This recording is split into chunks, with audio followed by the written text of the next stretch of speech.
Greetings, friends and followers. It's already June 2022, and I'm in my studio working on some commissions and some new ideas.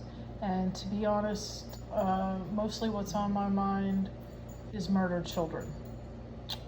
And I just feel sick over it. I don't want to turn my newsletter into anything political, but I'm just going to say that if more guns is what would make us safer, then America would already be the safest place in the entire world. With that said, I'll just carry on.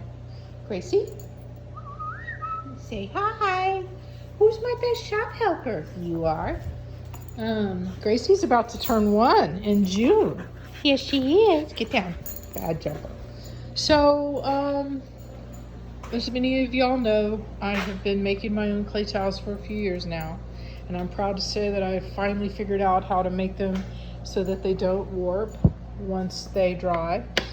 See how flat they are. One of the things I didn't understand was that wet clay has memory, and if you cut something out and then you peel it up and then you flatten it again, it never forgets that you peeled it up. It's mysterious like that, isn't it? And then when it dries, it goes back into the warp state it was when you peeled it up.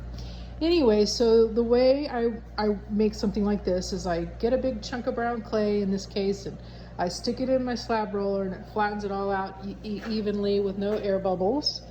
And in this case, I am working with this sketch here. So once I had made my frame, and this is hollow on the inside, underneath, I put my edge work on. Obviously I ran out of my green, so I have to order more. And then I redrew the design of the owl with the nest to scale on a piece of paper. And then once I had done that, I cut it out of paper. And then I took each section and I put it down on the wet clay and took a razor blade and cut it out. But instead of peeling the head up and letting it bend, I peeled the clay from around it and let it stay flat, and that way it never warps. And then I did that I cut out the pieces, all the sections, see? And then once it was a little drier, I was able to put some cool imprints, and I was jonesing to use that stamp. And this owl has already been through the bisque firing. So before it was greenware, and now it's bisqueware, and now I can put my glaze on it and put it back in the kiln. This is the glaze I chose for the owl. Isn't it pretty?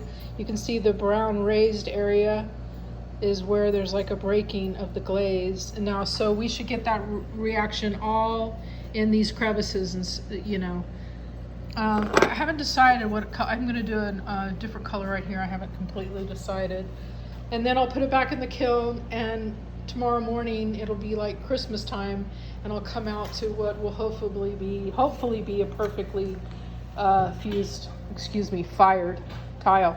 I had some leftover clay, so I made this bird. It's already been glazed.